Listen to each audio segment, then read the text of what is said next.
Pilipinas, magandang araw po sa inyo. Good news na naman ka-coffee. Sunod-sunod yung good news Kaso puro bad news naman ito sa kampo ng mga DDS. Pinadalhan na po ng summon si Sara Duterte ng Prosecutor's Office of the Prosecutor ka-coffee. Dahil dito sa banta niya kay PBBM, kay First Lady at kay Martin Romualdez na gugurgurin niya. Ayan, meron na pong summon. Naku po, mukhang tutuluyan talaga itong si Sara Duterte. Alam mo, kung mabait-bait lang itong si Sara Duterte, kung hindi lang ganyan kasama yung ugali niya, baka si PBBM mismo, sasabihin niya dyan, kung NBI man yung nag-file ng kaso niyan, huwag nyo lang ituloy yan, pagbigyan na natin. Ang problema, sumusobra Sumusobra itong si Sara Duterte at ng kanyang mga galamay. Si PBBM napuno na, tao din yan Napuno na, sige. This is enough. Sampahan na yan ang kaso. Kung ng panahon nila, panahon ni Digong, nung presidente si Digong, nung panahon ni Sara Duterte, nung mayor siya dyan sa Davao, walang kumukontra sa kanila Lahat ng gusto nilang gawin, gagawin nila.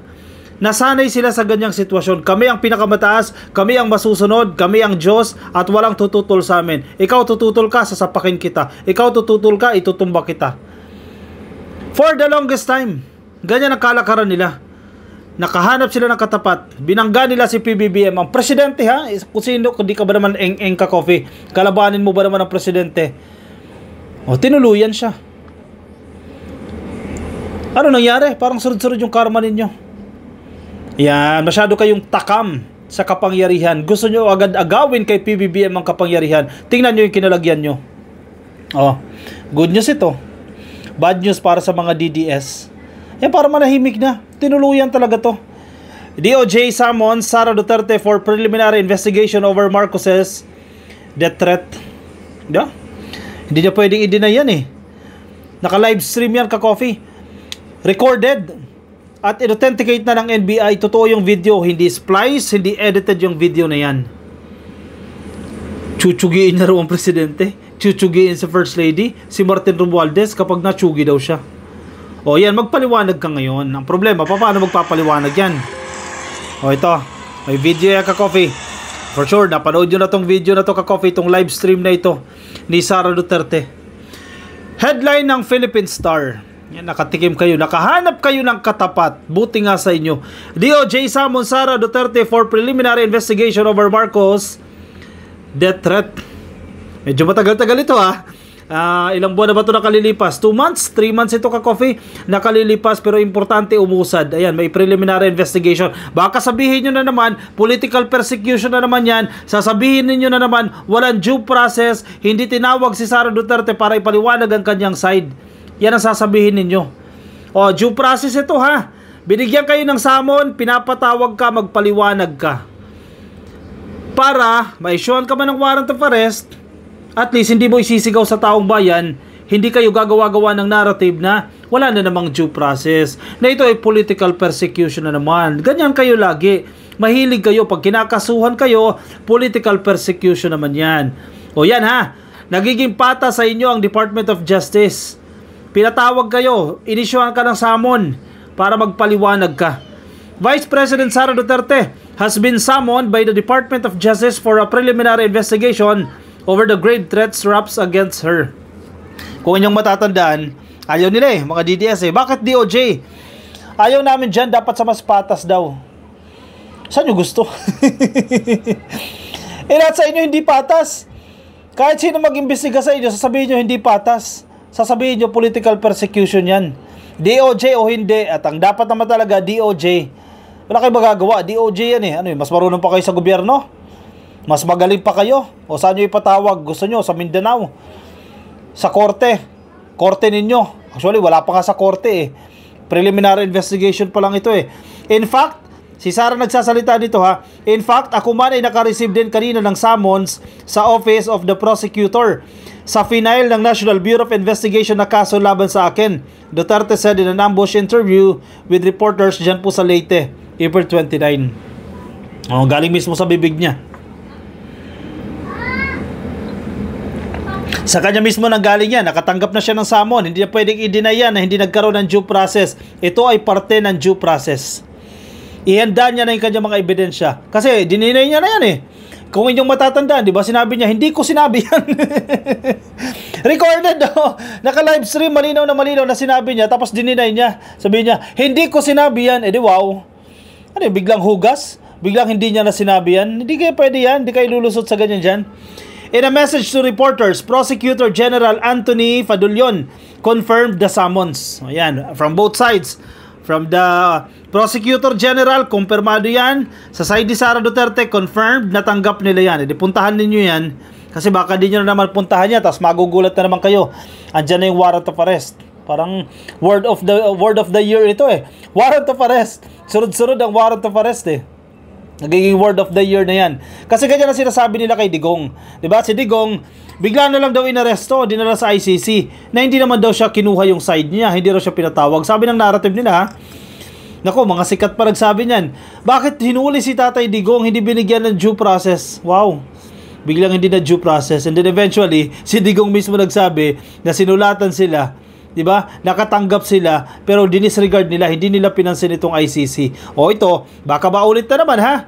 Paalala, baka i-disregard dito ni Sara Duterte at eventually maaresto yan. Ang isisigaw nyo na naman, walang due process. He also said the preliminary investigation will be held on May 9 and May 16. So ngayon po April 30. Ibig sabihin meron pa silang 8 araw. 8 araw o 9 na araw na maghahanda. Paghandaan ninyo yung preliminary investigation na yan. I-ready ninyo yung mga ebidensya ba?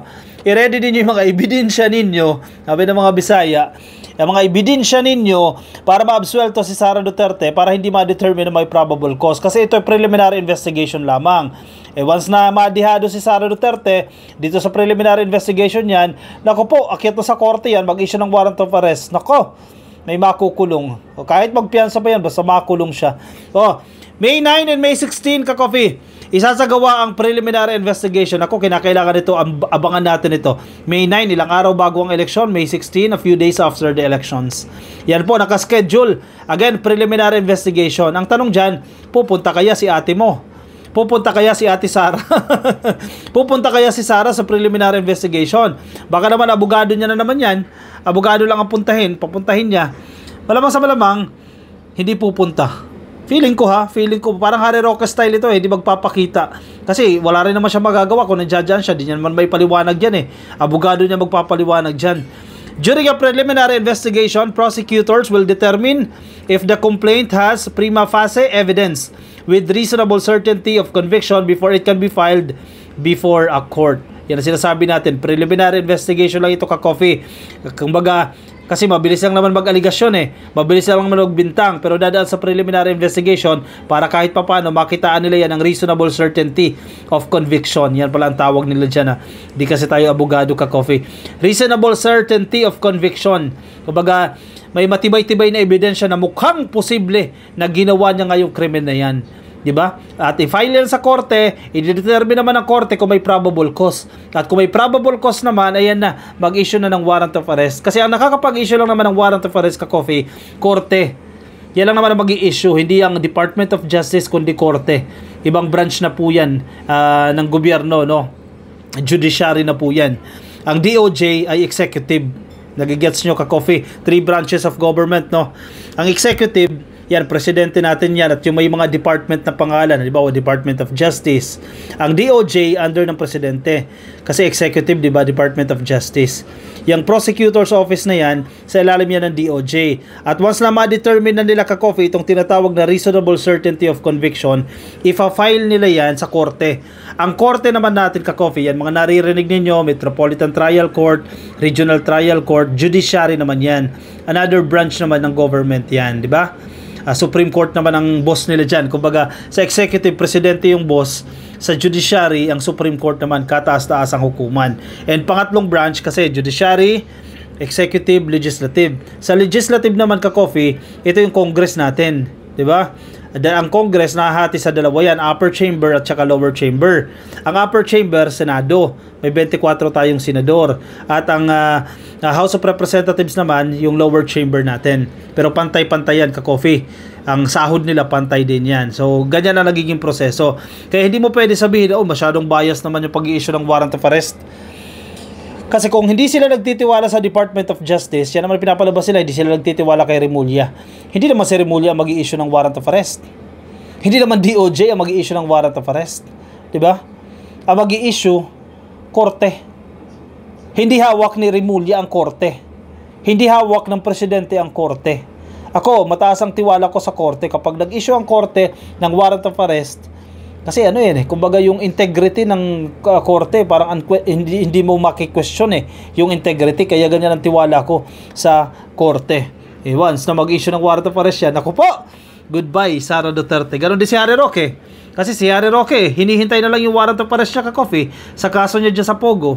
Nasa korte na, ayun na-file na. Kasi na-determine na itong tinatawag nating reasonable certainty of conviction, na-determine na yan ka-coffee sa level ng prosecutor. Ibig sabihin na i-file na dyan sa korte at hinihintay na lang po na makapag-issue ng warrant of arrest ang korte. Dun sa kaso ni Harry Roque yung human trafficking case niya dyan sa Pogo. Ito kay Sara Duterte, wala pa. Nasa prosecutor level pa lang yan. Kaya nga sinamon siya. Pinadala siya na samon, ipaliwanag mo to. Sinampahan ka ng ganitong kaso. O sige, explain mo yung side mo. And once na ma-determine yan, mukhang ginawa mo nga, akyat na yan, level na yan. Akyat na yan sa korte. The complaint against Duterte was filed by the National Bureau of Investigation last February over his threats against President Marcos, First Lady Liza Marcos, and House Speaker Martin Romualdez in a Zoom press conference. Alam niyo yan ka-coffee. Ito yung time na nakakulong dyan sa HOR, sa House of Representatives, yung kanyang Chief of Staff, si Zelieka, basta ganyan yung Chief of Staff. Yan yung maraming drama dyan, may mga iyakan dyan ka-coffee. Dyan na-determine yung mga best actor, best actresses. Yan, dyan siya nang galaiti talaga si Sara Duterte. Kaya kung papansinin mo yung panggagalaiti ni Sara Duterte, nung nakakulong si Zelieka, hindi mo makita yan nung nakinulong si Digong. Kaya nga tuloy, yung mga netizens napapaisip, bakit ganun? Parang mas matimbang pa si Zelieka dito sa tatay niya. Kasi si Digong, tatay mo na yan di ba? Nakulong na pero hindi ka nakakita ng ganoong fighting spirit ni Sara Duterte, ganoong emotion, ganoong drama, Wala kang nakitang ganyang drama kay Sara Duterte. Pero nung si Zelieka, hindi niya naman kaano-ano yan unless merong special relationship, Grabe talaga yung drama. Diba? To the point na kinakailangan mong pagbantaan ang buhay ng presidente, ng First Lady at ang Speaker. To the point na aabot ka sa ganun, Anong meron?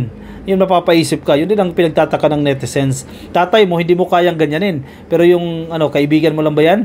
Si Zelieka, kaya mong ganunin. Wow, sana all. Duterte's assassination remarks stemmed from the detention of her Chief of Staff, Zelieka Lopez, by the HOR for contempt during a committee probe into the alleged misuse of her office's confidential and intelligence funds. Alam niyo yung style na yun, ka-coffee? Kapag hindi na masagot yung mga tanong, yun naman yan lagi at lagi yan. Kapag may hindi masagot na tanong ng mga mambabatas, yan, drama na tayo. Dating na tayo din sa iyakan. Hihirap ka na huminga.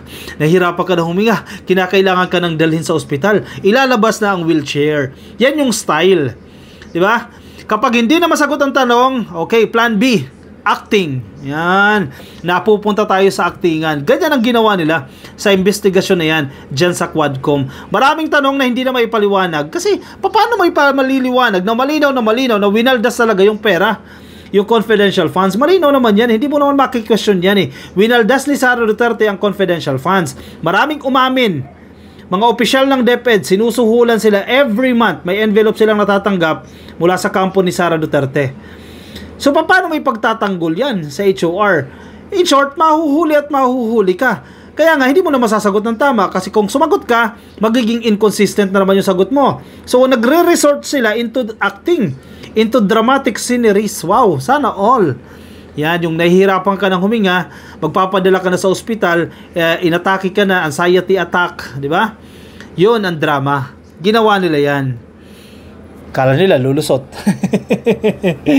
Hindi pa rin kayo absuelto dyan. Impeach na si Sara Duterte. Na-impeach na siya dyan sa House of Representatives. Uusad na ka-coffee. Hindi pa natin pinag-uusapan dyan yung impeachment trial na nalalapit na kasi medyo marami-raming problema itong kinakaharap ng kampo ng mga Duterte. Itong mga problema naman yan, sandamukal na mga problema na yan, ginusto naman nila yan. Sila naman ang naghanap, kagustuhan nila yung problema na yan. Sino ba nagsimula? Bait-bait ng presidente Kayo nagsimula niyan Yung maisog rally, may narinig na ba kayong maisog rally? Parang nami-miss mo na. May nabasa ako kanina sa online eh. Sabi nila, kailan ba ulit magmamaisog rally? Kasi parang wala na, deads na yung maisog rally para malait daw. Kasi sino ba yung nag-comment yan? Di ko na ko yung pangalan eh. Sabi doon sa post, kailan ba ulit magmamaisog rally? Kasi nami-miss ko na silang laitin. Paano magmamaisog rally? Onti na lang yung tao. Eh ngayon, nawala na si Digong, wala na pupunta. Kaya tinigil nila yung maisog rally. Paano na lang yung candidacy ni Vic Rodriguez? Eh si Vic Rodriguez, maisog rally yung pinaghuhugutan yan. Yan ang mga pinagmulan yan eh. Kakamaisog rally nila eh. Gusto nila patalsikin si PBB eh. Ang problema, sila ay nadihado sa ginagawa nila. At tawag dyan, karma. Yan, kinakarma kayo sa ginagawa ninyo. Ba? O, siya, sige. I-komento ang inyong opinion, reaction sa comment section para mabasa po yan ng iba natin mga ka-coffee. Mga nasa Facebook, pasuyo na lang ka-coffee, please follow. Mga nasa YouTube, click lang po na subscribe. Twitter, wala pala tayong Twitter. Sa TikTok, click nyo lang po yung subscribe. Kita-kits tayo ka-coffee sa aking susunod na videos. Paalam po sa inyo, bye-bye.